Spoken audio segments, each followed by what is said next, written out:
Okay, so picture this. It's weeks after D-Day, and the Allied invasion of Europe is, well, it's stuck. Badly. The massive armies that stormed the beaches are now bogged down in the French countryside, bleeding for every single yard, and they've run into a problem that seems totally impossible to solve. But the answer isn't going to come from some general in a war room. Nope, it's going to come from a mechanic from New Jersey armed with a blowtorch. This is the incredible story of how a simple, brilliant idea, literally built from battlefield scrap, saved the entire D-Day invasion. I mean, that quote right there, it pretty much says it all. It's this perfect, gritty story of innovation born from pure desperation.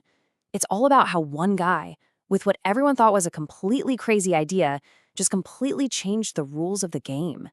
So, what was this impossible problem? Well, after the Allies secured the beaches, they started to push inland, and they immediately hit a wall. And I don't mean a literal wall, I mean something way, way worse. They found themselves in a dense, ancient maze that turned the beautiful French countryside into an absolute fortress for the Germans. Now, you gotta forget whatever you picture when you hear the word hedge. These were not your garden variety shrubs. We're talking about massive, ancient barriers of earth, some 15 feet tall, packed solid with stone and a tangled web of roots that had been growing for centuries. For the German defenders, they were perfect, ready-made fortresses. But for the Allied tanks, they were tombs. And this right here, the sequence, became a repeating nightmare. Here's how it went down over and over again. An American Sherman tank would drive up to a hedgerow and try to climb over it. But as soon as its nose tilted up, the thinnest, most vulnerable piece of armor on the entire tank, its belly, was completely exposed. And you can bet German soldiers were waiting on the other side with their anti-tank weapons. Boom! One shot was usually all it took. Tank after tank, crew after crew were lost in this exact same horrifying way. So the advance is stalled, casualties are mounting, and morale is just plummeting. But there's this one guy, Sergeant Curtis Culin, a mechanic, not an engineer by the way, who's watching this disaster unfold, and he's thinking about it differently than literally everyone else. And this is the light bulb moment. While all the top brass were looking for some complicated engineering fix, Cullen has this incredibly simple, powerful insight. The whole tactic was wrong. The problem wasn't the hedgerow, the problem was how they were trying to deal with it. The answer wasn't to go over the obstacle, it was to punch straight through it. And that was the absolute genius of it. You see, going over was a slow, defensive move that made you a sitting duck. But going through, that's an aggressive attack. It keeps your tank's thickest front armor facing the enemy the entire time. It wasn't just a new tactic, it was a complete reversal of strategy. Of course, not everyone saw the genius in it right away. When Cullen pitched his idea to his commanding officer, the reaction was pretty much pure disbelief. I mean, can you blame him? It sounded absolutely insane. You want to do what? Ram a tank into a wall? But the old way was getting a lot of men killed, and Captain Morrison was just desperate enough to give this crazy sergeant a shot. So, with a very reluctant permission slip, Colin now had to actually turn this wild theory into a real thing. He had to build a machine that could tear through solid earth and roots, and he had to do it with basically nothing but scrap metal he could find and a welding torch, all while in the middle of a war zone. No pressure, right? And get this, Morrison gave him just 48 hours to do it. So what does Cullen do? In this brilliant flash of battlefield recycling, he goes down to the beaches and grabs the enemy's own defenses, those giant steel anti-tank obstacles called Czech hedgehogs.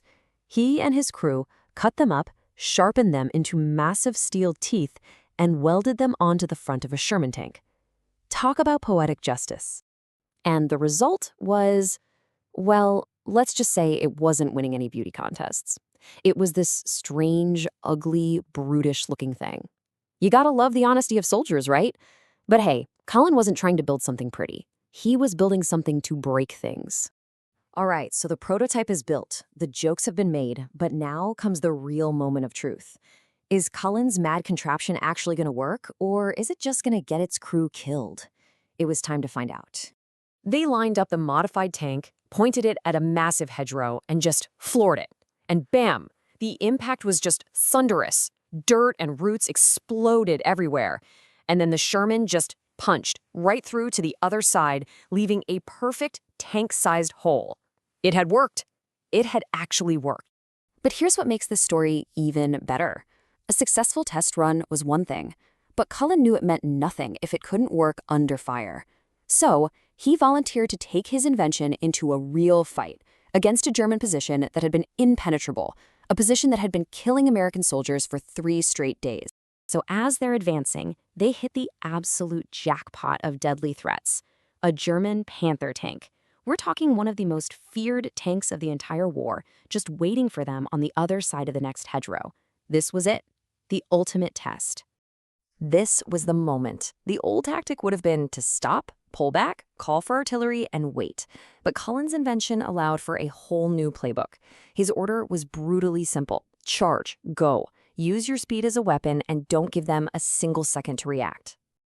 And that's exactly what they did. The Sherman crashed through the hedgerow, bursting out the other side with its gun already aiming. The Panther crew was caught completely by surprise. The Sherman fired first, knocked out the enemy tank, and just like that, it was over. A strong point that had held up an entire army for days was shattered in a matter of minutes. The proof was undeniable. And with that, the secret was out. You better believe news of the Culin hedgerow cutter shot up the chain of command like immediately.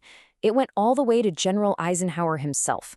The mad mechanic's idea was about to go from a single, ugly prototype to an army-wide game changer. 5,000. Just let that number sink in. The order came down from the very top. Make 5,000 of these things and make them now. Every single welding team in Normandy was put to work, turning scrap German steel into hedgerow cutters. Cullin's invention went from a one-off contraption to standard-issue equipment in a matter of weeks. And what's really cool is that once soldiers in the field got their hands on it, they started getting creative. They found uses for the cutter that Culin himself probably never even dreamed of. They used it to smash through walls in city fighting, clear roadblocks during the Battle of the Bulge, and even just shove disabled enemy tanks out of the way. It basically became a battlefield Swiss Army knife.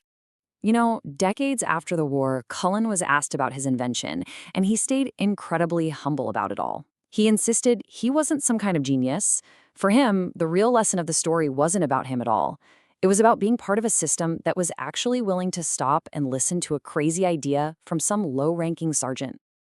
And that's the thought that really sticks with you, isn't it? Cullin's story is so much more than just a war story. It's this timeless lesson on where real innovation comes from.